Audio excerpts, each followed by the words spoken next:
our houses in this world are in some sense a miniature version of a larger household.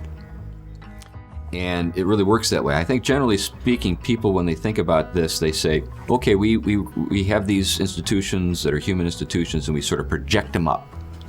We make analogies, but they don't really hold, because we're just kind of like taking human institutions and sort of making them big. But Scripture says that's not the way things work. It works the other way around. God projects down.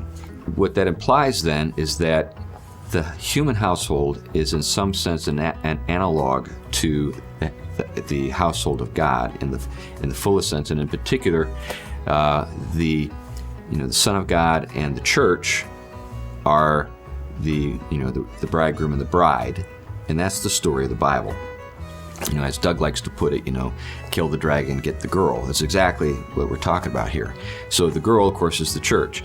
But then they live happily ever after. What's that all about? Well, they've got a house. That's the dwelling. And we're joint heirs with Christ. So all the language of salvation, economic trinity, and the relationship between, the kingdom and this world, all this stuff connects.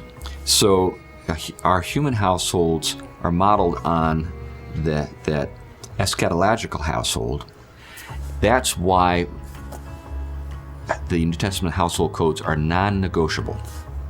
That's why we can't just say, they were cultural adaptions, they were just trying to make the Romans happy, that kind of thing. No. Yeah, the Apostle Paul never shied away from a fight. He wasn't a guy that was like, some cool table pastor saying, how can I make these people like me? That kind of thing. So what he was showing us in those New Testament household codes is that our human households reflect this eschatological household, and that's why human households can't not be replaced until the eschaton, because they will continue to point to it. And if church, the church also is pointing to the eschaton, but they're working a symbiotic relationship, the church and the household. You can't have the household without the church. You can't really have the church without the household. They work together.